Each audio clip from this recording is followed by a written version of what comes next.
आप मैजिक्स को अपने शैम्पू में यूज़ कर डैंड्रफ को सिर्फ 4 वॉश के अंदर भगा सकते हैं। This is amazing and you can order it very comfortably क्योंकि मैजिक्स आपके बालों की संजीवनी है। સુરતના ડિંડોલી રેલવે ટ્રેક નજીક યુવકની હત્યા કરવામાં આવી હતી। નજીવી બાબતે થયેલા ઝઘડામાં 6 જેટલા ઈસમોએ ઝઘડો કર્યા બાદ તીક્ષ્ણ હત્યાના ઘા ઝીકી હત્યા કરી હતી। નવા વર્ષની રાત્રે જ હત્યા થતાં પરિવાર શોકમાં ગરકાવ થઈ ગયો હતો। મૃતકને 6 બહેન અને 2 ભાઈઓમાં સૌથી નાનો હતો। મૂળ મહારાષ્ટ્રના રહેવાસી રાજા રાત્રે પોતાની મહાદેવનગર 2 સોસાયટીમાંથી સામેની સોસાયટીમાં જવા નીકળ્યો હતો। ત્યારે આ જ સોસાયટીમાં રહેતા ઉદય ઉર્ફે ગુલુ નામના યુવક રિક્ષા ચાલક સાથે રિક્ષા હટાવવા બાબતે ઝઘડો થયો હતો।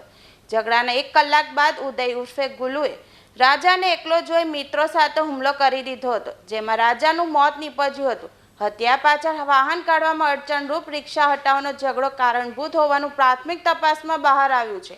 હાલ મૃતકનું ફોરેન્સિક પોસ્ટમોર્ટમ બાદ આગળની તપાસ શરૂ કરાશે। ડિંડોલી પોલીસે 3 હત્યારાઓની ધરપકડ કરી વધુ તપાસ હાથ ધરી છે। અશોક લાલજી મારવાડી। કઈ જગ્યા ઘટના બની? મહાદેવનગર પાસ વિશ્વકર્મા મંદિરના સામે પટ્ટા ઉપર કયો વિસ્તાર કહેવાય? મહાદેવનગર પાસ ડિંડોલી। શું ઘટના? આ લોકોનું કઈ રિક્ષા બારામાં થોડું મેટર થયેલું, ઝઘડો થયેલો એમનો। કશું મારામારીને કહીને ખાલી બોલામ બોલી થયેલી।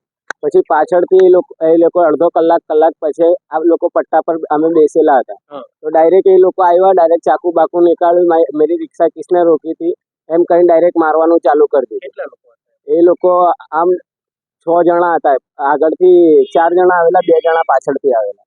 મંડાનું નામ શું? કિશન ગાયકવાડ। એ શું કામ કરે? રાજા કિશન ગાયકવાડ, સોરી। પછી એને ક્યાં લઈ ગયા? વાગ્યું ચાકુ વાગ્યું? ત્યાંથી અમે ગાડી પર બેસાડીને એક્ટિવા પર ત્યાંથી મેં 3 પાર્ટી હોસ્પિટલ લઈ ગયો। 3 પાર્ટી હોસ્પિટલથી કંઈ હાથ પકડ્યો નહીં, પછી 108 આવ્યું, પછી ડાયરેક્ટ સિવિલ ગયો। મારનારા એ લોકો આ રાજાનું થોડું પેલો રિક્ષા બારામાં થયેલું ને, મારનારી ઉંમર હશે 22-23 વર્ષ।